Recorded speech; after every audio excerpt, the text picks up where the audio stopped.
Lucas, and welcome back to another episode of Creepypastas Revisited. Since you guys voted for it on the poll, in this episode we are going to be taking a look at Autopilot, a creepypasta about the mental state of multiple humans. I'm pretty sure we'll be able to relate to something on this. So with that being said, we're going to get right into Autopilot. Sit back, relax, and enjoy the creepypasta. Have you ever forgotten your phone? When did you realize you'd forgotten it? I'm guessing you didn't just smack your forehead and exclaim, "Damn," apropos of nothing. The realization probably didn't dawn on you spontaneously.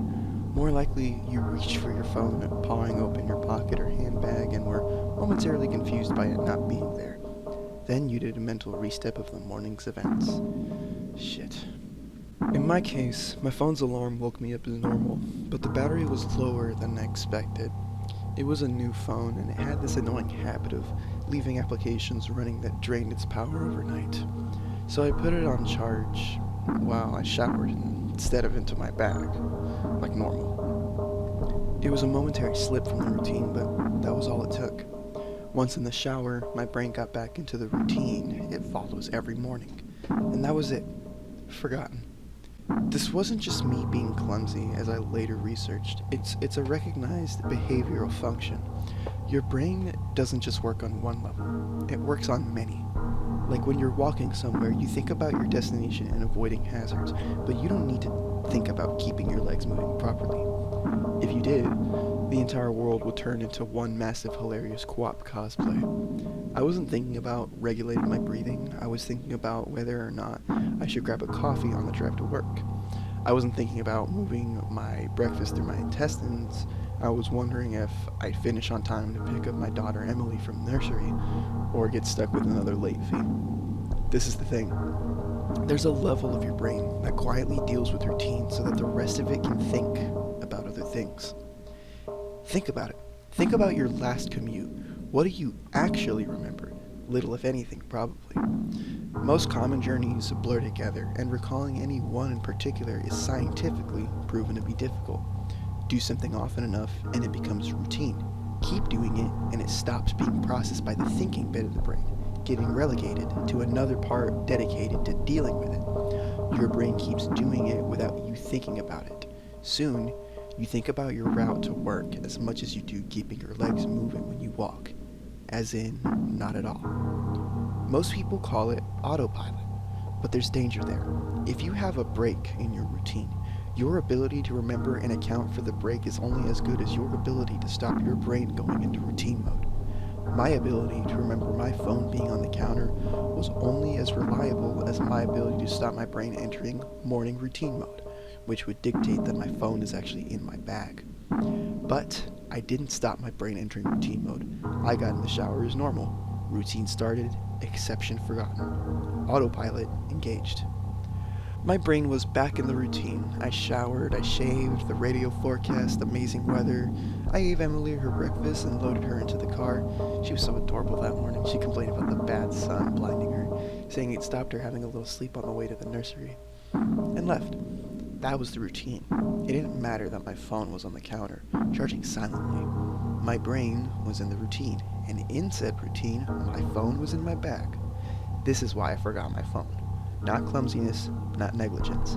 Nothing more than my brain entering routine mode and overriding the exception. Autopilot engaged. I left for work. It was a swelteringly hot day already. The bad sun had been burning since before my traitorously absent phone woke me. The steering wheel was burning hot to the touch when I sat down. I think I heard Emily shift over behind my driver's seat to get out of the glare. But I got to work, submitted the report, attended the morning meeting. It wasn't until I took a quick coffee break and reached for my phone that the illusion shattered. I did a mental restep. I remembered the dying battery. I remembered putting it on to charge. I remembered leaving it there. My phone was on the counter. Autopilot disengaged. Again, therein lies the danger. Until you have that moment, the moment you reach for your phone and shatter the illusion, that part of the brain is still in routine mode. It has no reason to question the facts of the routine. That's why it's a routine, attrition of repetition. It's not as if anyone could say, "Why didn't you remember your phone? Didn't it occur to you? How could you forget?" You must be negligent. To do would miss the point. My brain was telling me the routine had been completed as normal, despite the fact that it hadn't.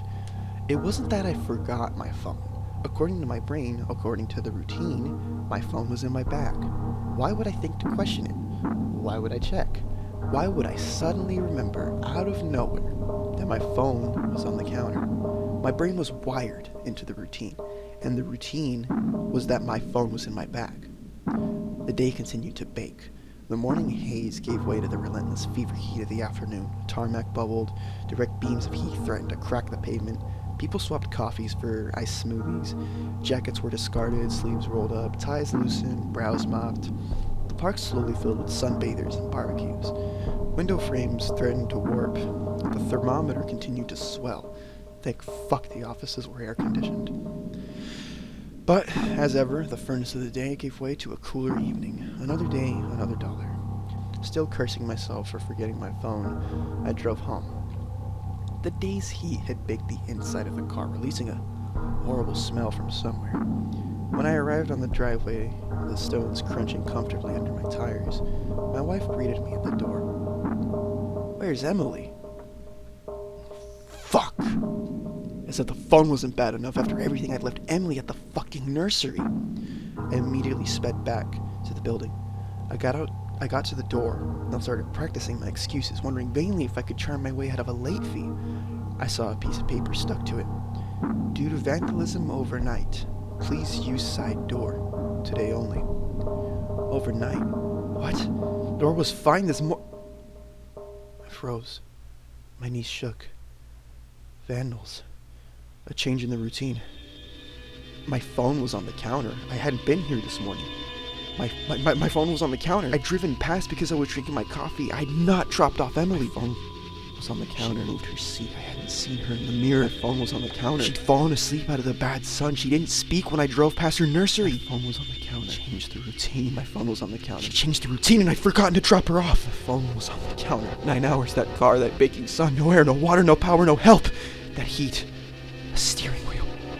Too hot to touch. That smell. I walked to the car door. Numb. Shock.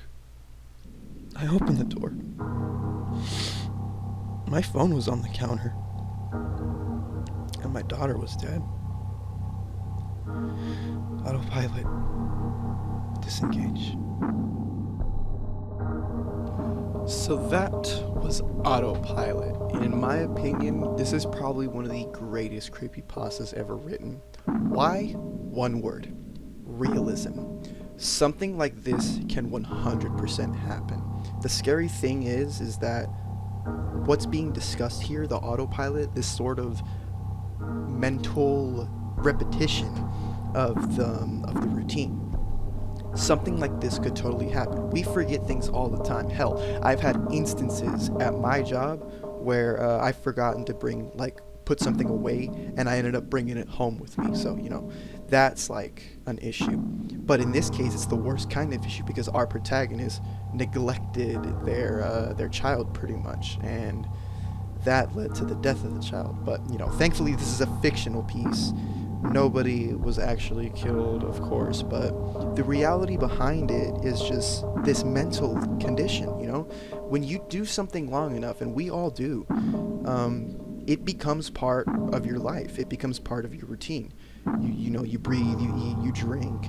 You just do these things so many times without ever second guessing it. So to the point where you could bring your daughter to like a nursery or a daycare or whatever.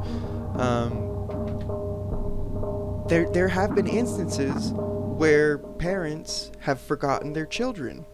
And, there's nothing terrible about that because, it happens to everyone. And, these parents, I'm sure they were, I'm not sure.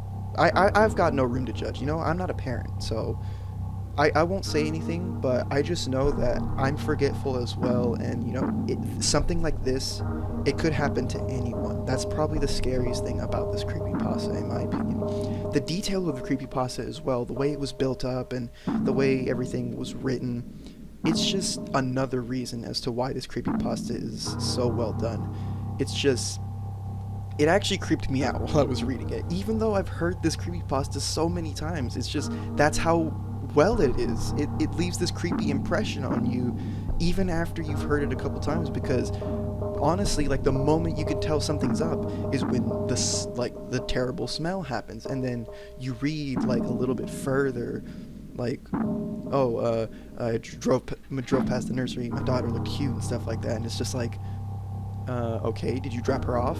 Like, something like that. It's just like these things that you don't question, but it's all part of a little routine. And so this might my lesson, or like the biggest takeaway from this creepypasta, is just be mindful of where you are or what you're doing, and be mindful of everything pretty much. Just know what your routine is, know what works and what doesn't. I guess always second check yourself as well, because I guess myself, like, I second check myself a lot sometimes to make sure that there's no mistakes.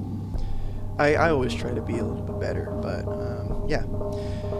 With that being said, this was probably the creepiest pasta that I've read in a while. And if you liked this creepypasta, please be sure to give it a like. Comment down below what other creepypastas you guys want to see. Maybe I can keep doing the polls, and you can vote on whatever you want to see next. I'm pretty sure that'll be a nice way to keep things going. So yeah. By the way, if you guys are wondering what game is on screen, it's called Intravenous for PC. It's sort of like Hotline Miami, top-down sort of stealth action pixel shooter game. This is the first stage. I wasn't really doing too good. It's kind of like my first playthrough, so that's why the gameplay's a little noobish. But yeah, I got this game for free on Steam a little while ago, and I just never really played it. I always put it off, but I kind of gave it a chance this time, and I kind of had fun. Maybe I'll keep playing it more, possibly on a live stream. Who knows? But yeah, with that being said, this has been another episode of Creepypastas Revisited. If you've liked what you saw, please be sure to like, comment, and subscribe. This is me, Kerlunkus, and I am out.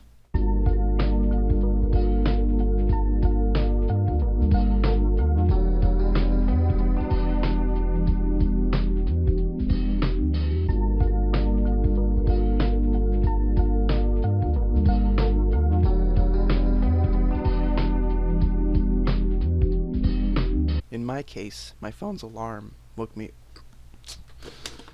I fucking hate my voice, dude. Every time my fucking voice cracks, I just want to rip out my goddamn vocal cords.